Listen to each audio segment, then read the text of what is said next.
So I thought I'd add a message before the video starts. This is more of a rough cut of what I intend the series to be.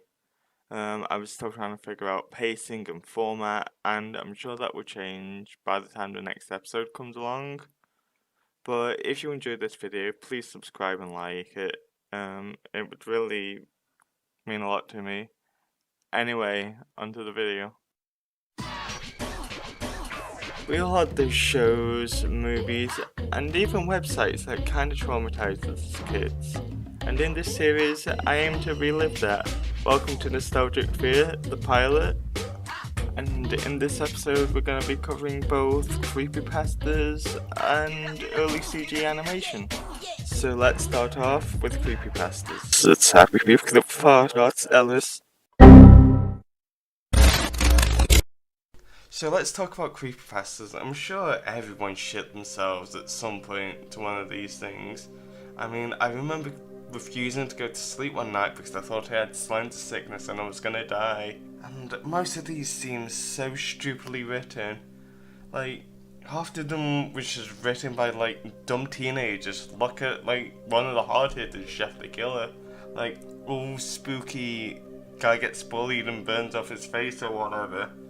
Like, looking back as an adult, these are just like really dumb stories, and it makes me wonder why they scared so many kids in the first place. But I will say there was some legitimately good ones, such as The Day Crew or even Candle Cove, which got its own TV series, Channel Zero, which is a TV show I highly recommend.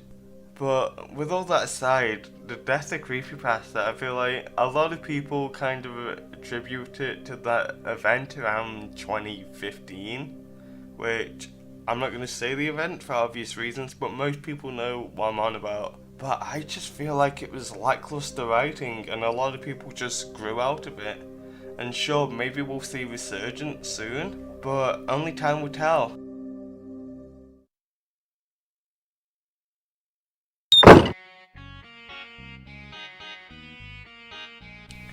Is it me, or is early CG, especially that from the late 90s and early 2000s, really weird?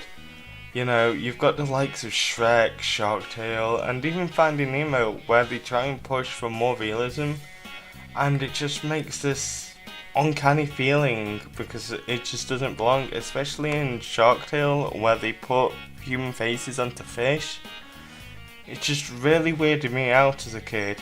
I remember when it would go dark, I would just fear watching CG because it would give me nightmares, and I'd even avoid certain Flash websites because they'd have games based off these characters. And like, over time CG's gotten better, so you'd no longer have the uncanniness, you know, it started to go more stylized, and you know, we've gone better at actually making them look real without making them look real. So, you know, it's kind of been stripped of the uncanny. But I do wonder how far this would have gone if we had just like kept going with the uncanny stuff.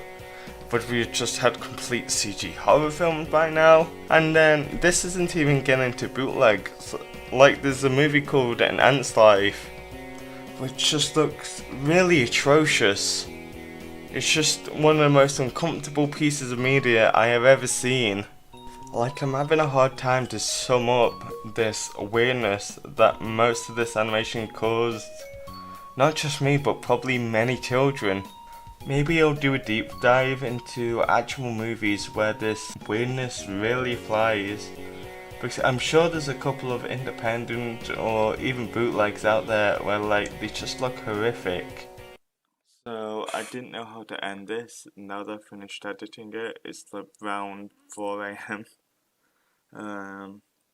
But anyway, those who have made it this far, I really hope you've enjoyed it, and everything I've used will be in the description below. Thanks for watching.